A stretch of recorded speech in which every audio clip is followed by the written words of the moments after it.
What's up, y'all? I said, what's up, y'all? Look at me when I'm talking to you, bro. Nah, I'm just messing with y'all, man. This is your boy Knockout Boxing 86 TV, and we in here. So check this out, y'all. Before I get going on our video today, smash the like button for me. Subscribe to the channel if you're new here. Share the video. Turn on your notifications and go follow me on Twitter at KOBoxing86 TV. If you got a breakdown or a prediction you want me to do, knockoutboxing86 at yahoo.com is the email address. And also, don't forget about our live shows. We've changed them up a little bit. We're still live every Wednesday night, 7:30 p.m. Central Time. But the prediction show that you guys like so much, we're moving that from Friday to Thursday. So we'll be live Wednesday night at 7:30 p.m. Central, and I'm start going live every Thursday night at 7:30 p.m. Central Time. And then you can also catch me live on Sunday mornings with the Singing OG KQKC Boxing Network, Sunday mornings at 9 a.m. Central Standard Time. But let's go ahead and get it popping. Let's get into today's video. And today, we got to talk about Errol Spence Jr. and Jermell Charlo, because their trainer, world-renowned, should be multiple-time trainer of the year, one of the best trainers in boxing, Derrick James.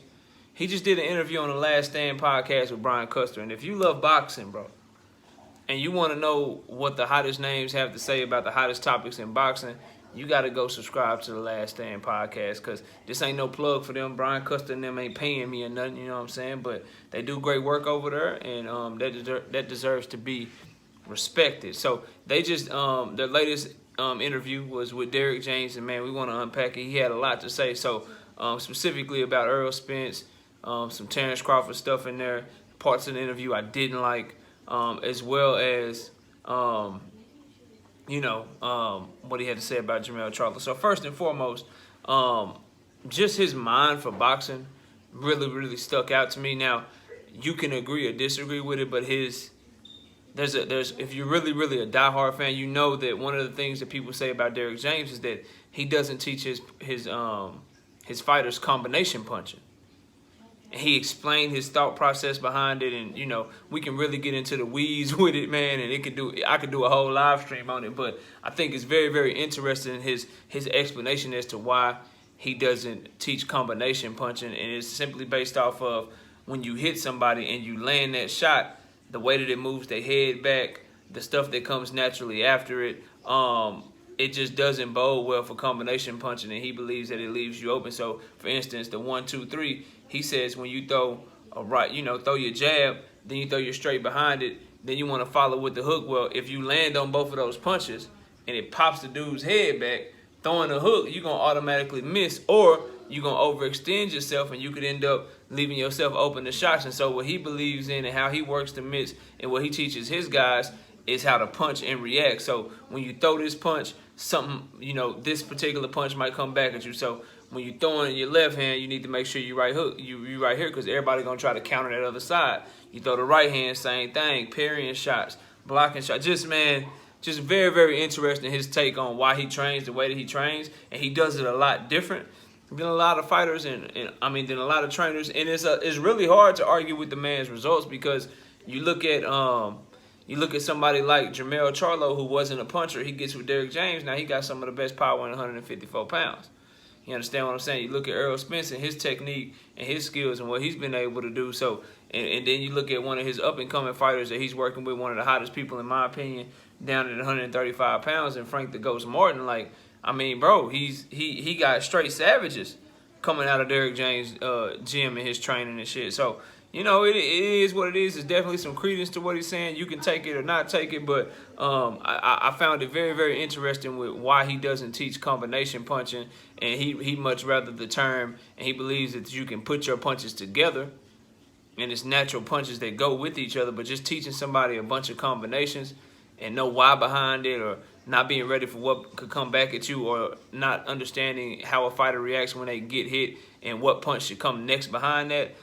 Just very good stuff from him, man. He showed that he's one of the best minds in boxing. Now, the more interesting stuff for the people that are here for the drama, you know what I'm saying, for the actual fighters and shit. Man, he dispelled a lot of shit. So he discussed the Errol Spence Manny Pacquiao fight that fell through, and Brian Custer asked him straight up, like a lot of people thought that he faked the eye injury. And Derrick James, you know, you heard him say some things that you probably heard before if you've been following Knockout Boxing 86 TV for a long time. That's why you got to subscribe to the channel, because he's saying some of the same shit that I be saying, so I know I be on point, bro. He was like, why would he basically said, like, this is Errol Spence's biggest fight in terms of his money. This is the fight that was biggest for his legacy. Why would he pull out of that fight right before it happens? Why would he even go to Las Vegas if he was faking something or pulling out of the fight? The dude that did the physical, he could have just came to Dallas. So he had every intention of fighting, and Errol Spence ain't built like that, long story short, is what he's saying. Then they started asking him about, you know, having two potential undisputed champions, and this is where Terrence Crawford came up a little bit. And Derrick James, he called the question even asinine. He said, I don't understand how many times Spence got to tell you that he want to go for undisputed. And if he want to go for undisputed, that means he would have to fight who? And then he just looked at Brian Custer, and Brian Custer said, Terrence Crawford. He was like, so yeah, he want that fight. You know what I'm saying?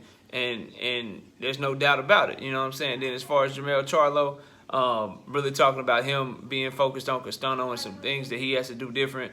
Derrick James feels like Castano was Castano in that fight, pressure fighter, you know, using really good athleticism to close the distance on you, apply the pressure, and turn it into a dogfight, where he's felt like Jermell Charlo didn't show up as the best version of himself. So Derrick James holds the belief and the opinion that Charlo can make adjustments and he can do things differently to better his chances even more, and that Brian Castano is going to come in and be pretty much the same fighter that he was in the first fight. We'll see if that holds true. We're only a few weeks away. You know what I'm saying? April is here. We got some pretty good cards this weekend. I ain't going to hold y'all. This is the weakest week in April.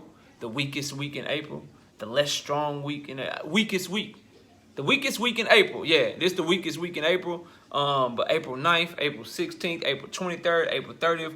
We on fire all month long in boxing, bro. So we're going to get through this week. You know what I'm saying? A lot of great content. Still some good fights. Still got the prediction show coming. Don't worry. For my boxing nerds out there.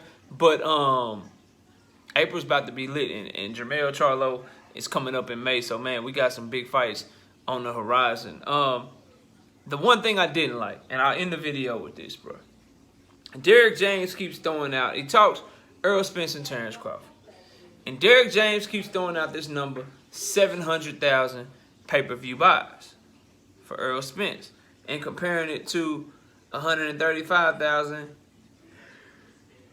Excuse me. Sorry, bro. 135,000 that they're reporting that Terrence Crawford did with his fight with Sean Porter. And he's saying Errol Spence and Sean Porter did 700,000. Now, I'm not one to call Derrick James a liar, because he hasn't given me any reason to believe that he is lying. And he would know more than me because he has access to inside information. However, bro, that's not what has been reported by everyone else. And even if it is true, please, Derrick James, Terrence Bud Crawford is a great fighter. He's cerebral in that ring. He's extremely creative on offense, and he is one of the best finishers in the game. But Terrence Bud Crawford is also very prideful and very sensitive. So stop talking about numbers, bro. True or not, I'm going off of what people reported at 300,000 is what they did. But Derrick James got a direct line to Al Heyman. He got a direct line to the PBC. He actually working with the fighter who was in the fight. So it is what it is when it comes to that. Believe what you want to believe. Don't believe what you don't want to believe. I'm not tripping on none of that. What I'm saying is, don't even talk about it if you Derrick James, bro. This is the second time that he's come out and said this. And to me, I think it does no good for the prospects of us being able to get the fight that we all want as fight fans, and that's Errol Spence versus Terrence Crawford. I don't think it's good for that, because you're dealing with a side on the Bud Crawford side. They really prideful, bro. They really prideful. They really sensitive. They don't want to be perceived as second to anybody. And you know what? That's probably what makes him such a great fighter, but it also makes him, you know, maybe lacking in some of the business decisions that he's made in his career. But it is what it is, bro. Like, you know that's who you're dealing with. So if you want that fight, you know, you guys got to move a certain way. So just like I want, you know, Jermell Charlo to stop talking about what Terrence Crawford should do. Derrick James, stop talking about Terrence Crawford, you know what I'm saying, and the money difference between Errol Spence and Terrence Crawford. Anyone objectively knows that Errol Spence is the bigger name and the bigger star. But I don't really care about that at this point. I just want to see the fight. So let them brothers go behind closed doors, do what they got to do to get this fight done. You know what I'm saying? So that's the only part of the interview I say, made me cringe a little bit. Like, damn, bro, don't do that. Because you know they watching. Like, people claim to not like Errol Spence, but they watch everything that him and his team does, right?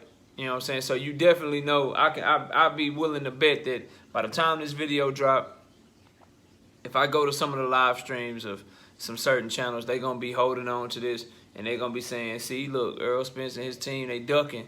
They trying to say that they worth more than what they are. Like, it never stops with some of these dudes, bro. So that's why I just want them to be quiet. You know, you got your Denis Ugas in front of you. Take care of that.